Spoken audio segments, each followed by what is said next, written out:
6 bowlers used so far. The part-time medium pace of Mohammad Arif Sheikh came into the game because of the problems for Jitendra Mukia, despite taking the early wicket and 13 runs coming off Abhinesh Bahar's first shot. But he's coming back now. He's just the leg side for a maximum there, and that's causing real headaches. First ball pressure on the bowler from Jose.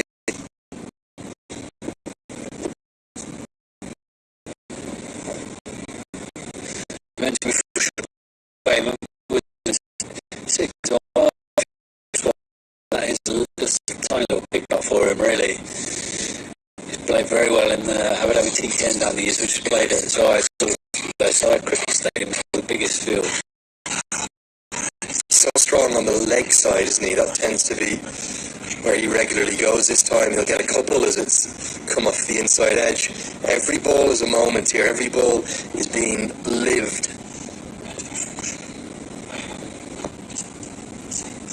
He has actually got shots all around the wicket. I think you mentioned before, it's a little bit slow, this wicket, so it's probably easier hitting sort of across the line rather than forcing it through the offside. That's where he tries to go, and third man is up in the circle. Real fortune this time for me. Bahara is continuing to travel all around the park. This time it's through the offside for 4. The UAE are right on top. Their run rate's over 9 and over. Luck's going away as well, which is important. That's where he tries to go. Ugly swipe.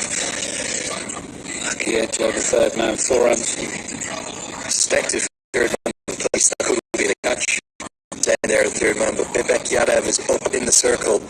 And right now, this is a side, the Nepali bowling lineup has not conceded 100 yet in their 3 group games. I reckon it's odds on they will concede 100. Are you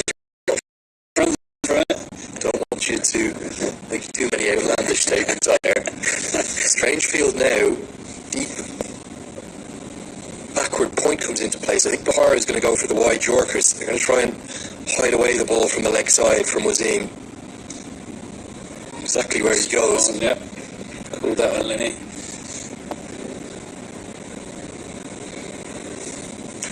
Have to keep half an eye on the other game as well. Very difficult day for me. The 2 sides I'm probably most closely aligned to. My Irish boys are 73 for 2 after 9 overs against Oman. They lost the toss and were asked to bat. They're recovering through the loss of Germany. It's been quite the Muslims tournament. No, it's a surprise, bearing in mind he's come off that superb showing in the PSL to be here. Charlie, can you just run me through again how you ended up coming on this game rather than that?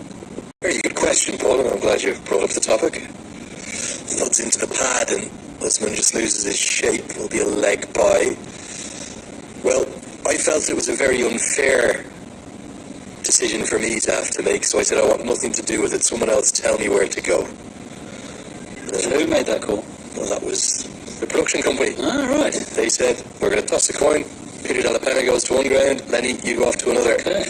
And it came down, it was one of those Omani coins with daggers on one side, castles on the other. Landed with the daggers. Over I come to ground 1. Get to talk to you today. Perfectly happy with that, were you? It's a pretty massive, momentous game, this one, to be fair. I suppose they both are, obviously. Driven into the offside, another good shot. He's going to get maximum reward of 4 more. The 100 comes up. It does come up in the 11th over. 11 gone. It's been all the UAE. Can the Nepali bowlers find something? 102 for 2.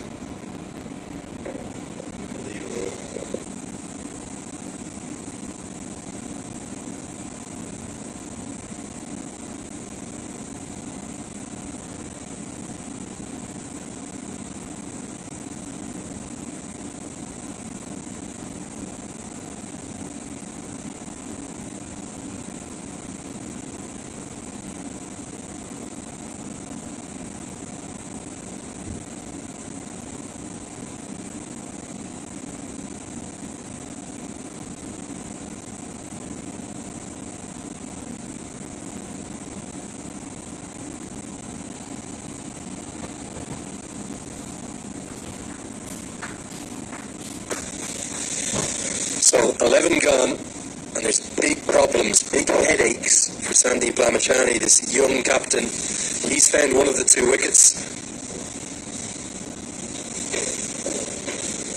And Dipendra Singh Airi will continue. He's got 3 overs left. These will be crucial overs. Undropped. Gyanendra has put down Mohammad Usman. It wasn't quite regulation the chance, but he got both hands to it. Probably should have held on. Well, I don't think this was the most difficult chance. You'll see, to be honest, especially with the high standards of this Nepal fielding unit. Chipped up. Nah, it's got to be taking those. Big let off for UAE, that was. Hit back to Irie. He's not going to miss field off his own bowling. But this game here, it's not just feeling tense now. It's going to feel tense throughout. Is there any way back into the game for Nepal from here? They're going to be staring down a very large total. Well, I don't think they should be panicking. I think it's difficult defending on this ground. You mentioned that short boundary number. Pitch is pretty. I think panic station's just hit down the ground towards Pibek. That would be. I think they need to bowl as much as anyway. Might not be in the most stance because he's strike rate in around 70 at the moment. I'll be happy with it.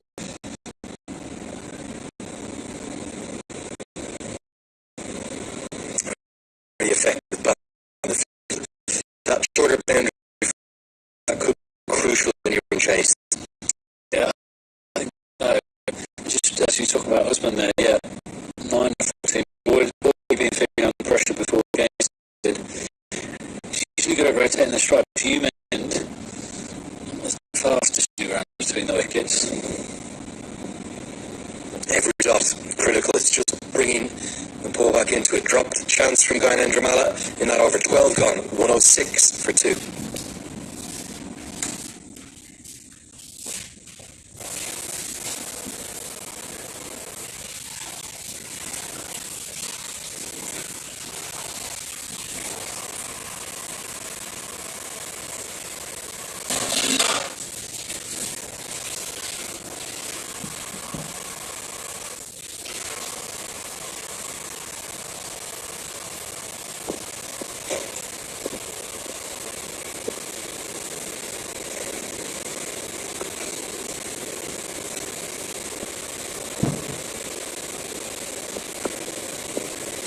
So, 12 overs gone.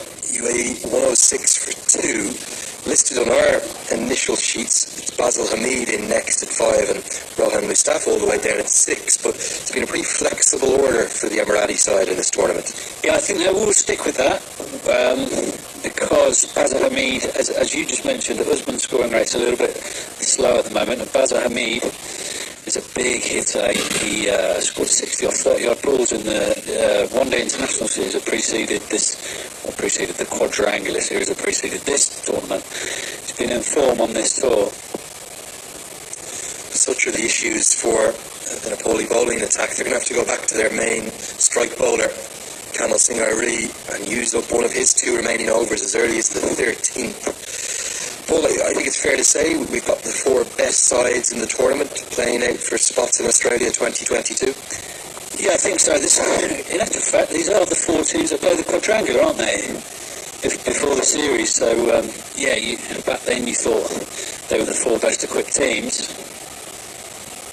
Perhaps Canada at one stage in the tournament made it seem like they would join that group, but the way the game's played out, I think, definitely fair to say we've got the 4 strongest teams left, and a couple of tense games going on as well on both sides of the Amman Cricket Academy. Gareth Delaney has just gone 6-6 off Zishan Maqsood, maybe putting that game in Ireland's favour. Picked up, and that's going to go not just for 6, that's going to stop play on the other oval. We're going to have a break in play in that Ireland-Oman game because somebody's going to have to go and get that ball. It's not just gone onto the pitch, it's gone into the other pitch's 30-yard circle, the biggest hit of the tournament, and it belongs to Mohammed Wasim, who brings up his 50. Massive six. Bilal Khan had to field that square leg on the other field and relay it back. They've had 3 goes chucking it back, and it's got back to the bowler now. That's how huge it was. Such a dangerous player, Mohammed Wasim. 54 has come from just 32 deliveries. He's accelerated hugely since the dismissal of Ireland. 4 sixes and 3 fours. Going to try and repeat the dose, but doesn't get it out of the middle, so it'll just be a single. The overs at that end of the ground, the Oman LNG end of the ground, are becoming a big, big issue, and there's more to come from that end for Nepal. I think, as you mentioned before, bring back the main strike bowler for an over now. You just got to assume logic would be to just get your best bowlers at that end and just hope that they perform, because it's really difficult defending that side.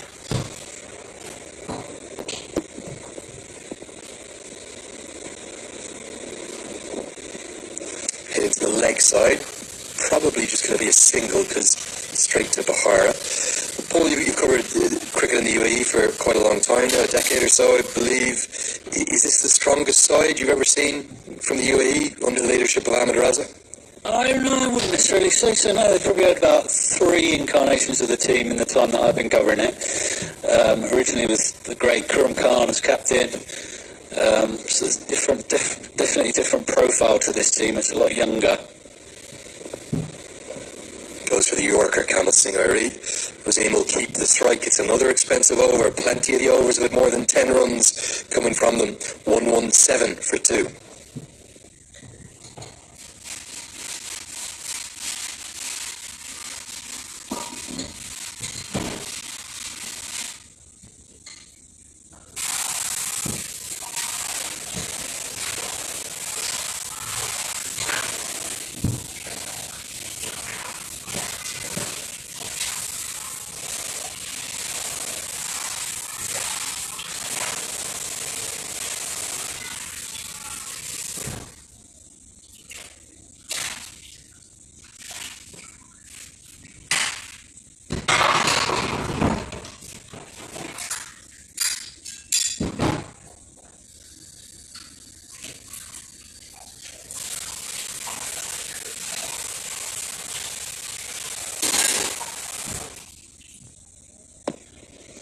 So, the 2 absolutely critical overs here. Sandeep Lamachani will continue from the Oman tail end of the ground. He needs to get Mohammed Wasim out. It's that simple. Starts with the leg break. And Wasim might be best served to not attack these 2 overs. Yeah, I must be honest, it's looked that way the whole time he's played him, actually. He's been very watchful, hasn't taken any risks against Lamachani. Obviously, pretty savvy way to play it.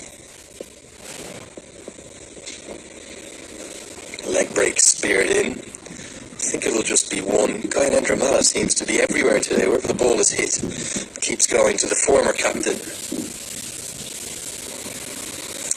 Yes, Usman 10 of the 16 balls so far on strike now. He's obviously got the short boundary now, and Lamachani's bowling a leg break. He'll be playing with the spin. Is it time for him to...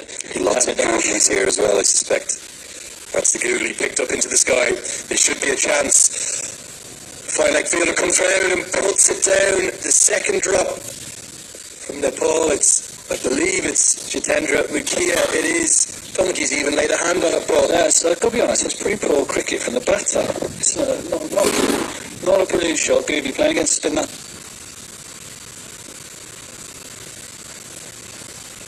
It's fine though, because if it's full enough up there, you can still have a dart at that. But he was watching the ball.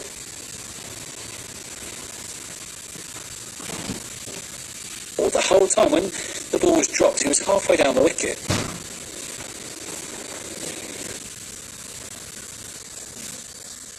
In a funny way, I know this is going to sound counterintuitive. If it was the drop,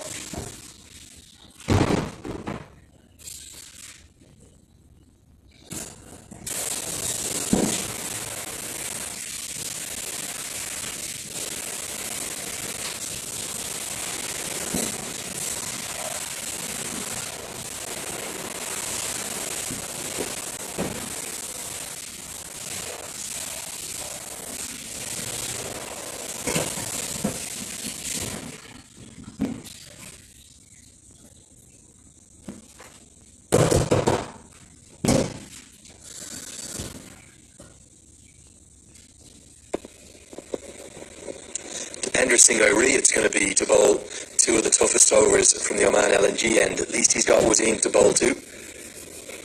Heaved into the leg side. Mohammad Usman's innings is going nowhere really right now.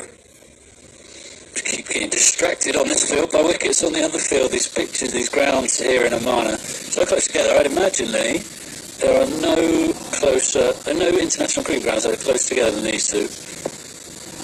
Windhoek, Namibia, pretty close as well. Great spot. Hit into the leg side. Yeah, the gap between Afis and Wanderers, I reckon, is bigger than this one. There's a car park in the way. I think ICC Academy in Dubai probably would be the closest rival. Yeah, pretty much the same setup. But it's a wonderful facility here in Muscat. There's danger here for Dipender Singh Airi. He's coming around the wicket.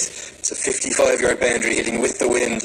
Mohammad Wasim is going to be looking to hit this into the pavilion onto the balcony.